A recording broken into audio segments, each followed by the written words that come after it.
just Matt here.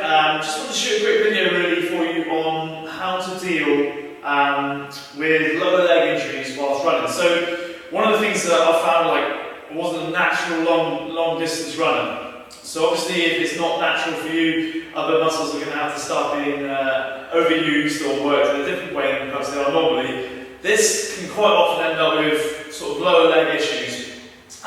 One of the things that I know is that I'm slightly flat-footed, so for those of you who get any foot pain, it's always worth looking at the structure of your foot first, and then obviously choosing your trainers appropriately. Now in an ideal world, we'd all run around barefoot, live like we did, in the caveman area, and it would be brilliant, but it's not actually possible these days to go out running around the streets in barefoot. It would be pretty dangerous. So we have to do what we can do with what we've got. So a simple test that you can do is just to get your thumb, okay, or get somebody else to get their thumb, because it's quite hard to do by yourself, and literally see if you can get it, just stand normally, and see if you can get it to go underneath the arch of your foot. If you can't, okay, and obviously there are varying degrees to which how far the thumb will go underneath the arch of the foot, okay, then you know that you have got a slightly collapsed arch. It's a very, very rough guide, but it will give you a good indication as to perhaps whether or not you're somebody who's going to need a little bit more structure in your shoe to obviously prevent injuries moving forwards. So first of all, you'll have a little look at that, okay? That's going to give you a good indication as to the sort of training you're going to wear. That's going to help you prevent anything from getting worse. If you have sort of a tightness, it's called plantar fasciitis. Sometimes you get the inflammation of the tendon, which is underneath the base of almost by the heel. Now obviously this can be very, very, very painful. And one of the things that you can do, which I've done, is using an ice cold, if you imagine like an old tin, like maybe an old baked bean tin or something like that, fill it with water, and then put it in the freezer. Make sure you wear a sock when you do it, but just for today, for this video, I've just used this water bottle, okay? And what you can do is just pop it underneath the arch of the foot, and then you roll it under there. And what it does is it gives you both like a reforming kind of a shape for the arch of the foot, but it also helps with cold, so it helps to reduce the inflammation.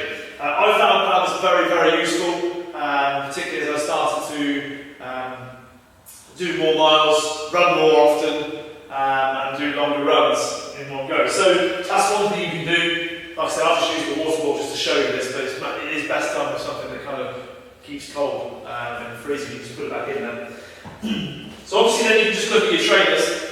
And a sort of telltale sign, really, you can't really see this in the video, but with my trainer is, these are my old trainers, and I suddenly realised, or I was starting to see, that basically the arch was falling in, okay? And I wasn't really getting an awful lot of support. Now not everybody needs arch support, but I'm the person with flat feet who can't really get the thumb underneath the arch of the foot. And if I start to run on different terrains and I'm running for long periods, I get sore feet. So have a little look at your trainers and see sort of how they're wearing and where you're putting most of your pressure through.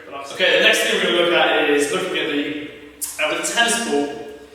Using that as part of your sort of rehabilitation for just making sure you minimise really stiffness in the lower leg. So you can get the tennis ball, pop it on the floor, okay, and then it's underneath the calf muscle, and then from there you're just going to roll forwards and back, in around the calf muscle.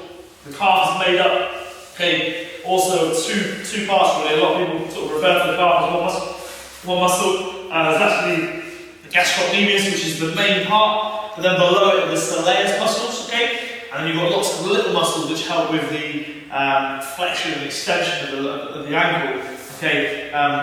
So what you want to do as well is just getting around those, okay? Just turning, get the tennis ball, as you can see it's not always that easy, get the tennis ball in around there, okay? Help the knee down. If you find a particular sore spot, just hold it, and then release off, and roll again. Hold it, so you find a tight spot, in there, okay, roll again, and around there. So that's a good way of just helping off that. Obviously you can use the foam roller as well, a very, very useful tool. You'll have seen the video which I put up about that. So you can use the foam roller, it acts in a very, very safe way, but similar way. The tennis ball is kind of quite specific, because obviously you can appreciate the size of the tennis ball hitting in one area as opposed to this one here. So that's just a little quick quick guide to how to sort of manage lower leg stiffness. So I'd certainly suggest looking at your trainers, looking at the way your feet are. If you have arched feet, collapsed arches, then I would suggest getting some more arch support. Okay. But obviously prevention is better than cure, so get yourself on the tennis ball, use the ice cold kind of curved shape, whatever it may be, and it needs to be really like something you can roll over forwards and back, like so you can get that kind of pressure. You can apply as much pressure as you want. I'd wear a sock just so you don't get any burns. Tennis ball obviously for the lower legs, but also just to help break up any little areas which have been particularly tight, break up some of the scar tissue you may have there, and then the foam roller. There are lots of ankle mobility routines you can do, which I'll pop a little video up for you shortly, which will show you how to go through some ankle mobility stuff with bands as well. Alright, so that's just a little start for you. Have a great day. Bye bye.